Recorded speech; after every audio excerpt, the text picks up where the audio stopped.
I welcome everybody to Lonergan, Australasia's second of our autumn seminar series.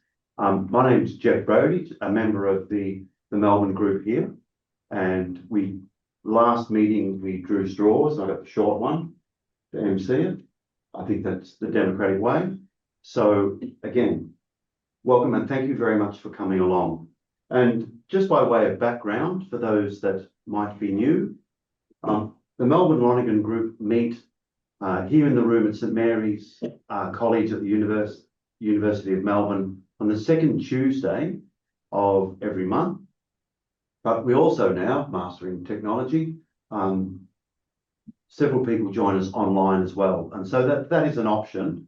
And if you'd like to register to keep informed about the topics we're discussing and to get the links to the meeting, if you go to lonergan.org.au, you'll find all sorts of information as well as the practical information to join those monthly meetings.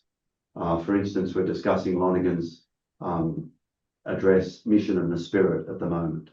And at that pace of conversation that's so befitting for Lonergan. Have a look at that website. And so the next thing I was going to say, I think there will be a 40-minute presentation from Father Robin, and I just invite you to maybe mute so that we're not having the technology. And there is the group chat there as well, that if questions emerge, you can put them in there, or it's the opportunity to ask the question through the chat, but we will also have the moderated discussion at the end of the presentation. And again, and we go through till 8:15 will be our definite closing time for everyone's obligations at 6:15 in the morning in Canada. And so again, some people there have put in a short hello and biography in the chat. I would invite you to do that by way of just increasing the personal nature of our conversation tonight. But that's enough. So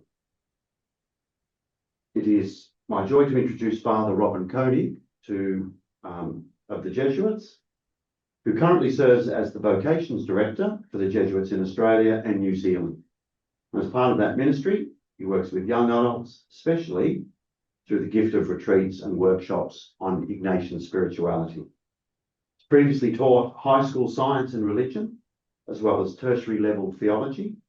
And in the 1990s, he worked for 5 years, 5 years, in a remote Aboriginal parish in the Kimberley. That's well beyond tourism. That's why I repeated 5 years. That's presence. From there, he went to do doctoral studies at Regis College in Toronto. The doctoral coursework allowed him to reflect on his experiences in Aboriginal ministry, as well as deepen his acquaintance with Bernard Lonergan's work. His thesis was on the meaning of culture, drawing on Bernard Lonergan and anthropologist Clifford Geertz. He's a fellow of the Loyola Institute at Australian Catholic University and the director of the Australian Lonergan Centre. And tonight's topic, the culture has become a slum, the need for a primary dialectic culture. And so again, welcome you all to our second autumn seminar and hand over to you. Thank you very much, Father Rob. Thanks, Jeff. Good to be here with you. I'll just give a bit of an introduction and then move into some slides. So Robert Doran, Father Robert Doran, who was my doctoral supervisor, has elaborated a dialectics of history, which he believes can provide general categories for theology in our modern world, much as Thomas drew upon Aristotle's categories to provide general categories that were common to all sort of disciplines, to help underpin the special categories that are unique to theology. Doran was trying to do this in light of Lonergan's work. His starting point is Lonergan's account of the scale of values, which he develops into a quite sophisticated heuristic for analysing and understanding historical process. In doing that, he takes up a couple of dialectics which Lonergan speaks of at 2 levels of the scale of values, the social level and the personal level. At the cultural level, though, while he draws on Lonergan's account of a distinction between the everyday level of culture and then the reflexive level of culture, the cultural superstructure. He doesn't present these in terms of a dialectic. In this paper, I'm going to suggest it might be helpful to see those in terms of dialectic. I'll note a series of hints in this direction in Lonergan's own work before noting some of the implications for acknowledging such a dialectic, especially in the area of theology. It's at that point that I hope in our discussion that you may be able to help me with examples of a distorted dialectic of culture, since you're all more in touch with the realities of the world than I am in my little ivory tower. So we're very interested in the discussion around any resonances that you might get from Doran's thought and Lonergan's thought in terms of what happens when there may be a distortion of a dialectic of culture between that everyday level of culture and the cultural superstructure. So that's where I'm going with this. So I'll start with the scale of values. So the scale of values, Doran's analysis begins with the integral scale of values which Lonergan describes. He describes it in what I find a frustratingly brief paragraph in Method and Theology. For Lonergan, these values form a scale in ascending order. So we start from the bottom with our vital values. This is quoting from Lonergan. Vital values such as health and strength, grace and vigor normally are preferred to avoiding the work, privations, pains that are involved in acquiring and maintaining and restoring them. So vital values are things that we need for life. Above that, so the basic needs. Social values, he goes on, such as the good of order, which conditions the vital values of the whole community. So we move beyond individual access to vital values to hopefully a good of order which helps ensure that the whole community has access to vital values. These are to be preferred to the vital values of individual members of the community. There's a greater good here in providing for the whole community.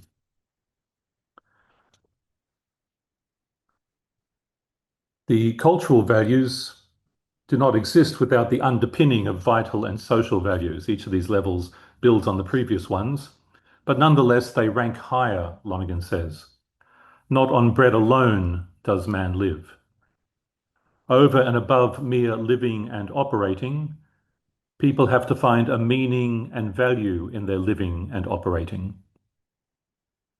So not simply day-to-day acting within the good of order, but the questions of meaning arise. Over and above mere living and operating, we have to find a meaning. It's the function of culture, he says, to discover, express, validate, criticize, correct, develop, improve such meaning and value. That's where culture comes in, at the level of meanings and values. What's going on here? What meaning do these social activities have for people? Discovering, expressing, criticizing, correcting, improving meanings and values. At the next level is personal value. Personal value is the person in his or her self-transcendence, the person as loving and being loved, the person as originator of values in themselves and in their milieu. So not just terminal values, not just values we choose, but originating values, the person themselves, as an inspiration and invitation to others to do likewise, to be originators of values.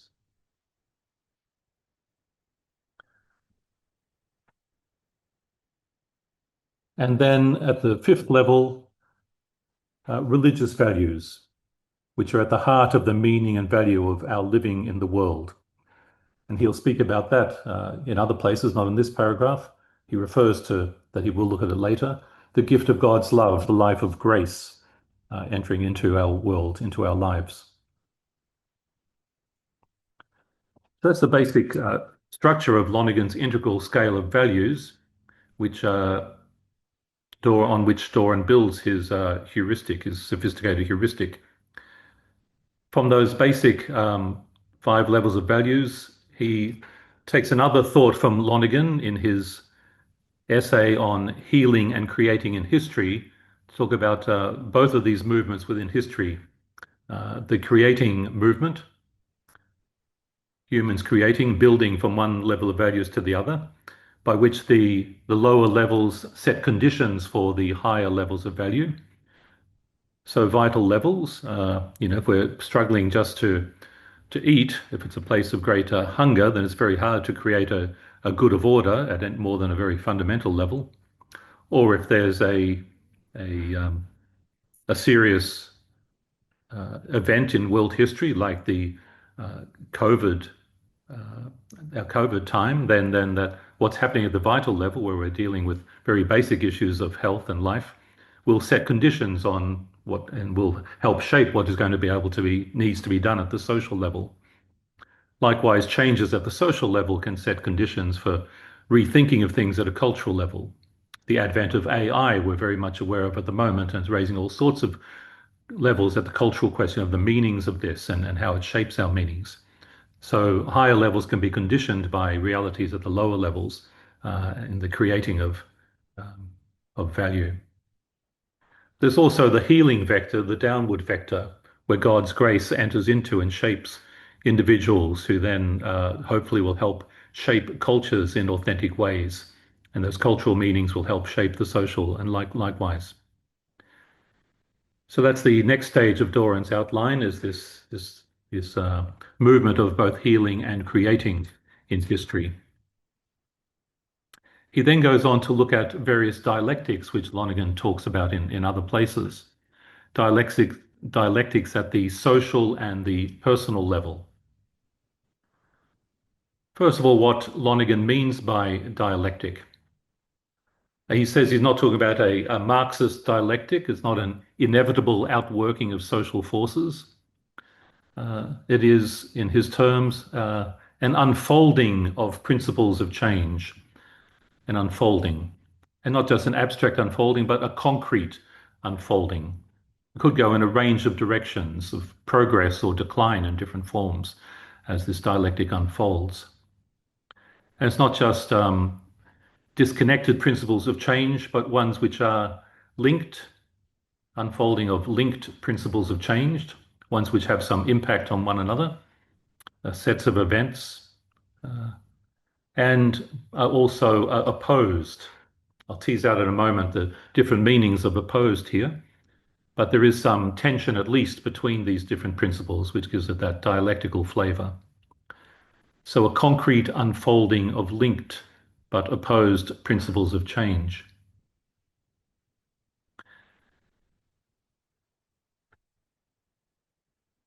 Doran will make a distinction between kinds of dialectic depending on what kind of opposition there is between these principles. There's the kind of opposition where there's a complete negation, where it's an either-or situation, the distinction between good and evil, for example, where a choice needs to be made for one or the other. It's not being held in tension, but there's a clear contradictory. He'll call these a dialectic of contradictories.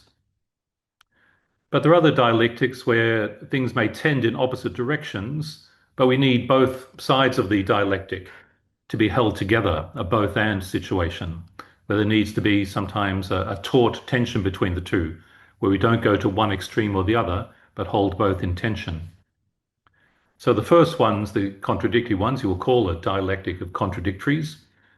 But the sorts of dialectics Lonergan is looking at in the social and personal level of the scale of values is a dialectic of contraries, where both sides of those dialectics need to be engaged and held in some balance. So in each of these dialectics, there are two poles, what he'll call the transcendent pole and the pole of groundedness. Lonergan used the pole of limitation, but that can have negative connotations. I think I'm very happy with Doran's speaking of groundedness there, what keeps us grounded in each of these poles. In some ways a limitation, but a good limitation, a grounding limitation in the reality of the situation. So a taut tension between these. The groundedness offers a integrator function, holding things together in unity and stability and harmony.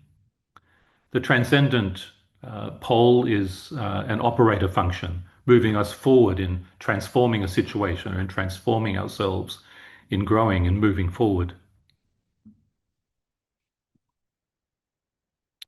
So as I said, these kinds of dialectics, Lonergan spells out himself. Firstly, in the dialectic community at the social level. The pole of groundedness there is intersubjectivity, the day-to-day relationships within families and friendships between co-workers, that communal spirit, the day-to-day interactions, which are not in themselves about functionality, but simply about relationship. That is the grounding aspect of the social level. At the transcendent level, we have practical intelligence, seeking to help establish the good of order, which is operating at this level of the social level. Lonergan will speak about this in terms of technology eliciting an economy, eliciting a politics, in a very positive sense he has of politics, of that level which is responsible for ensuring the good of order and helping people come together and make decisions for the whole community. So on the one hand, we have practical intelligence, and on the other, the spontaneous intersubjectivity of family members and friends and co-workers and local communities. And these can be in tension, of course, and we need to hold that tension together. Not to get so caught up in practical intelligence that those making decisions in the politics or the economy losing sight of the importance of those foundational relationships and that fellow feeling of the intersubjective level. If we remain simply at that intersubjective level, then it's hard to establish a comprehensive good of order for the whole community and ultimately for the whole world. We do need our practical intelligence to engage, to develop technologies, to help ensure the proper distribution of goods in an economy, to make decisions for the common good. So both elements are important, and we get into trouble if there is a distortion in one direction or the other. A distortion at the level of groundedness, society can become stagnant without allowing the advances in practical intelligence. And the distortion in the level of practical intelligence where communities can break down. People don't understand what's happening in the whirlwind of progress. The distinction of classes and groups becomes conflictual. So Lonergan allows for a dialectic at the social level. He also will speak of a dialectic at the personal level of the scale of values. And here he has, in fact, two dialectics that Doran will draw upon. A primary dialectic between, at the groundedness level, our bodiliness, our neural demand functions, all that comes with being embodied beings as human beings. And at the transcendent level, our consciousness, our human consciousness, which distinguishes us from other animals who have consciousness at some level, of course, but not a full human consciousness. So this is the basic dialectic of the subject, and again, a taut tension that needs to be operating between these two.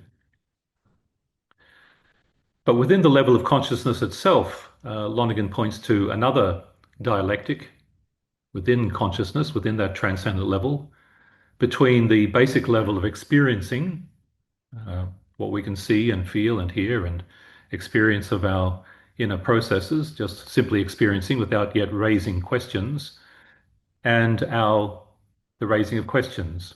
Lonergan's familiar three levels of questioning: the questions for understanding, questions for judgment, is this true, is this not true, questions for decision.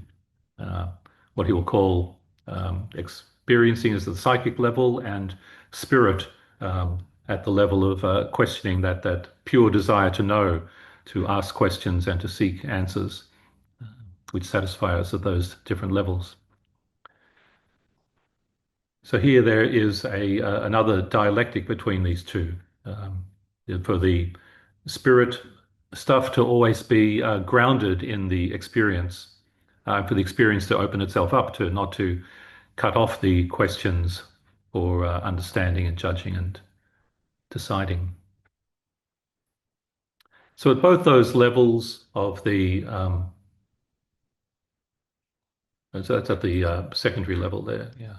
At both these levels, the personal level, there are dialectics. So the whole picture for the subject, the primary dialectic between the bodiliness and consciousness, and the secondary between psyche and spirit.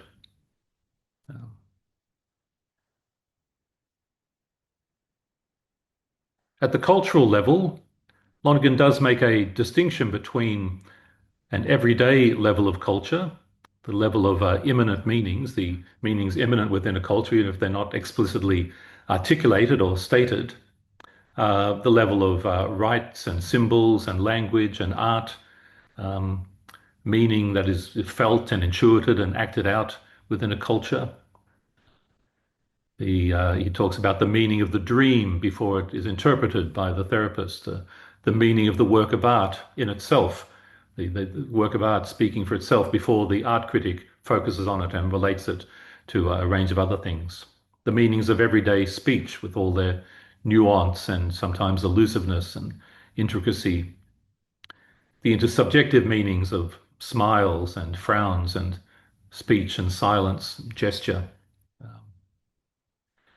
All these things happening at a everyday, at this level, we're talking about not yet reflecting on the cultural meanings, but simply living them, experiencing them, a primary spontaneous level, the spontaneous substance of every culture, these immanent meanings, which are really the most vital part of culture, the lived meanings.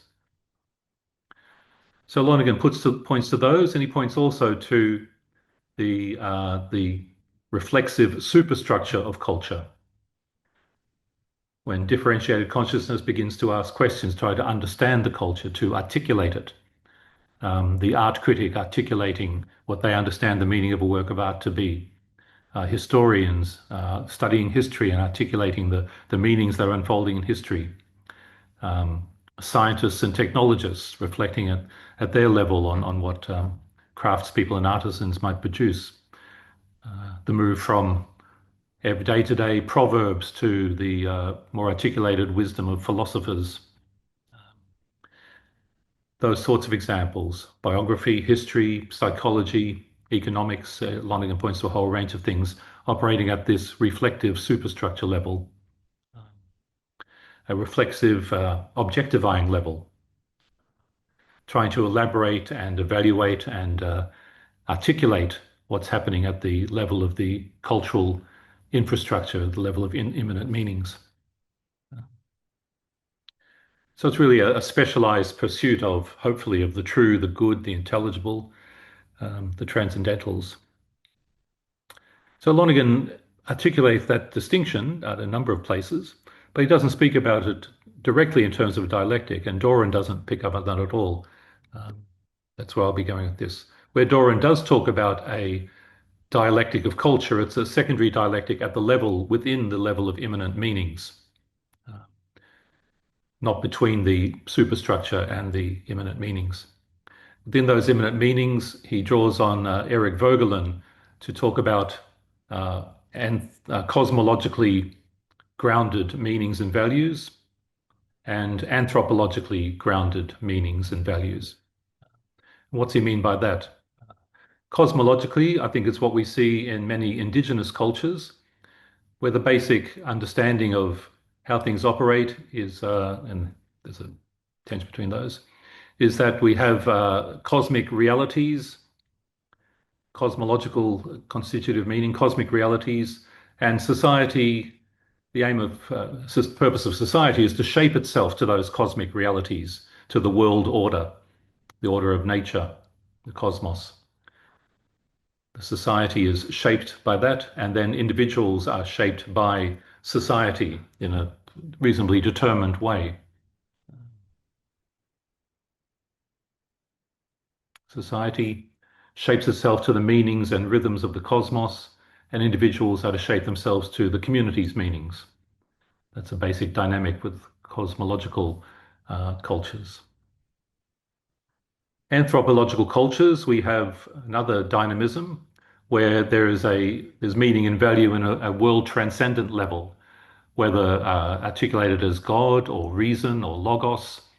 There's some order and meaning in the universe, not simply blind cosmic forces. And this order and meaning is meant to shape the person, the human person, to be aligned with that order and meaning that's in the universe of being. And then persons shape society and shape cultures. So this world transcendent meaning and value is meant to be the measure to the standard provided for the individual, who then becomes the measure of society.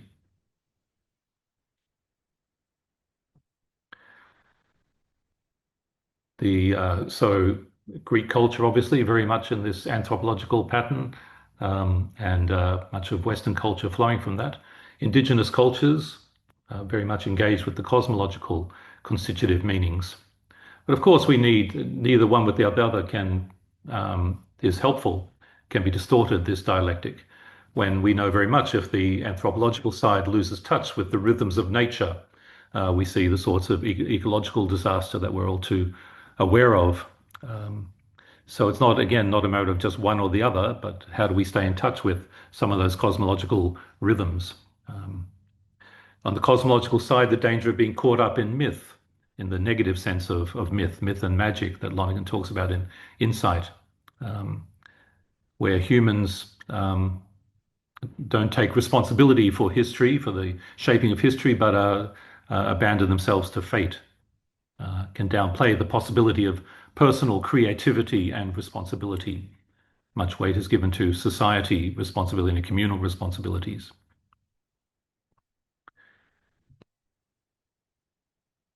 So that's where Doran goes with his dialectic of culture. He notes these two distinctions Lonergan makes. He talks about a secondary dialectic within the immanent meanings, but doesn't say anything about how the reflexive superstructure and the immanent meanings are related. That's where I come to a few hints within Lonergan that get me thinking about the importance of seeing these in dialectical terms and of the taut balance between the reflexive superstructure and the immanent meanings. The first one is from this, I've got a number of fairly long quotes here, if you bear with me. This quote from Insight 262. Were man a pure intelligence, the products of philosophy and human science would be enough to sway him. But as the dialectic of the individual and in society reveals, so those dialectics we've just seen at the personal level and at the social level, as those reveal, man is a compound intention of intelligence and intersubjectivity. That's a short way of talking about the dialectic, as he means it, a compound intention. And it's only through the parallel compound of a culture that his tendencies to aberration can be offset proximately and effectively. So we need a parallel compound of a culture, a compound intention. And I'm suggesting that is this compound intention between the reflexive superstructure and the immanent meanings of a culture. So he's pointing to pure intelligence. So we're not simply pure intelligence. We're not simply the reflexive level of philosophy and human science, but we need to have this compound intention of intelligence and intersubjectivity. Hint number 2 is this quote from The Absence of God in Modern Culture, from that paper of his. He's been talking about the move away from a classicist sense of culture, where culture is fixed and there's one high culture to which all other cultures everyone else should aspire, to an empirical sense of culture, where culture is the set of meanings and values informing a way of life, and there's going to be all sorts of sets of meanings and values in different ways of life. So that's what he's been talking about. Modern culture shares with its classicist predecessor this reflexive, objectifying component, that superstructural level of culture. Both suppose ways of human living. Both ways have immanent meanings. The groundedness pole of this dialectic I'm suggesting, the immanent meanings. In both, this immanent meaning is elaborated, expanded, evaluated, justified, or rejected in the criticism of art and of letters, in science and philosophy and history and theology, all of that cultural superstructure, trying to elaborate, expand, evaluate the what's happening at the immanent level of immanent meanings. In both, there is the disastrous possibility of a conflict between human living as it can be lived and human living as a cultural superstructure dictates it should be lived. They're suggesting the cultural superstructure can be a negative force, a force for decline, and not allowing the full possibilities of human living as it impacts on the level of immanent meanings.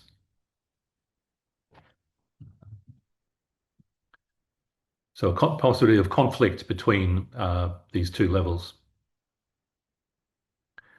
He also talks about the proper functioning of a cultural dialectic in these pages of method. The culture of the educated may affect many of the uneducated, much as theory affected pre-theoretical common sense. So by successive adaptations, the innovations of theory can penetrate in ever weaker forms through all layers of a society to give it some approximation to the homogeneity necessary for mutual comprehension. There can be a trickling down from the cultural infrastructure, hopefully in authentic ways, in ways that become part of the ordinary ways of speech and of acting and of thinking at the level of immanent meanings, in a way that can give some cohesion to those. So there can be this authentic functioning of the cultural superstructure.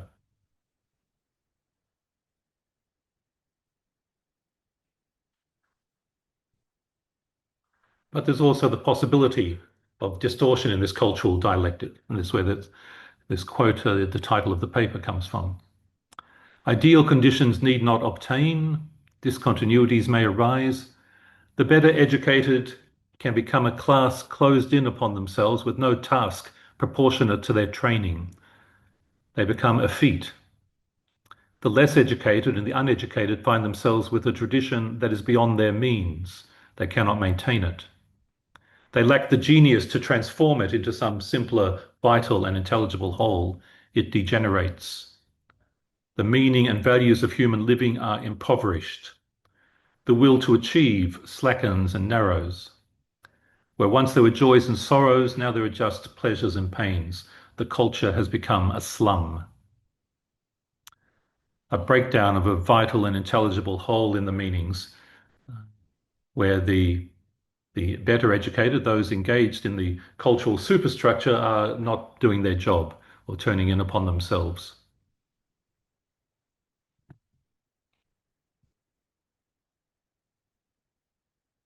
Another section where I think he's hinting at this, the shortcomings of individuals can become the accepted practice of the group. That practice can become the tradition accepted in good faith. The evil can spread to debase and corrupt what is most vulnerable. Then the authentic, if any have survived, are alienated from their society and their culture. The courageous look about for remedies but find none. The average person who knows they're not born to be a hero decides they have no choice but to go along with things as they are. The more numerous the people who concur with that decision to go along with things as they are, the less is the hope of recovery, the greater is the risk of the disintegration and decay of a civilization.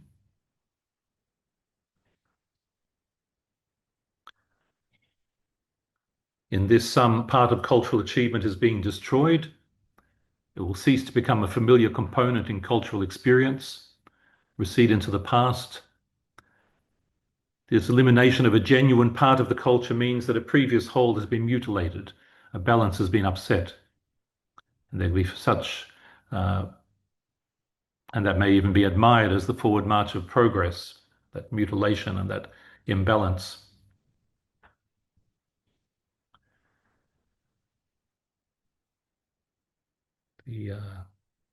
This can lead in the middle of this paragraph to incomprehension, suspicion, distrust, hostility, hatred, and violence. And the last of these quotes, working. Convictions and commitments rest on judgments of fact and judgments of value. Such judgments rest largely on beliefs. We all have recourse to beliefs very soon in any discussion. Such recourse can be efficacious only when believers present a solid front. Only when intellectual, moral, and religious skeptics are as small and as yet uninfluential minority. But their numbers can increase. The numbers of those intellectual, moral, and religious skeptics can increase. Their influence can mount. Their voices can take over the book market, the educational system, the mass media. The culture becomes a slum. Inauthentic ideas and judgments prevail. I'll finish in a moment. I'm already a bit over time, but just thoughts on how this might apply to, I originally gave this paper to a theology conference, how this might apply to theology, and I'll be very open to discussion of how we might see it applying in other areas of our common life. I think generically, a further differentiation of this very helpful structure of the dialectics of history that Doran gives us, I think it takes us another step forward in those helpful differentiations. I think with theology as one element of the superstructure, there are a couple of distortions. The people at the level of immanent meaning, so we don't need theology, we don't need this sort of reflection, we just need to do good pastoral work, don't need anything theoretical or too doctrinal. At the other extreme, theology being locked in its ivory tower, getting caught up in, when Lonergan talks about what happened in medieval times, where the dynamism of Thomas gets locked into a undynamic conceptualism and a decadent scholasticism, which isn't really impacting on the level of immanent meanings. He talks about people being in a tradition that is beyond their means, or where theology gets caught up in the confusions of within philosophy, within the human sciences, and some of the inauthentic understandings there, which can impact on theology as well. I'm going to leave it there at 7:43 to allow some time for discussion. I mean, one question I have about our current situation in the world is this part of what's going on in the move to populism in many places? Is there some disjunction between the what some call the chattering classes, which is probably most of us, and people, living their ordinary lives? Is that part of this possible distortion where there is a disconnect between what the intelligentsia are saying and how people are struggling in the day-to-day lives that can feed into some of these populist discourses? That's one thought I've had, but I'd be very interested to open up to discussion, Jeff, and to and any clarifications first of all, then any discussion of this question. Thank you. Okay, I believe we're unmuted at this end, so thank you very much, Robin, and I'm sure that you're accepting the virtual applause of gratitude initially. Thank you for giving such clarity to that desire to be understood in a wonderful presentation.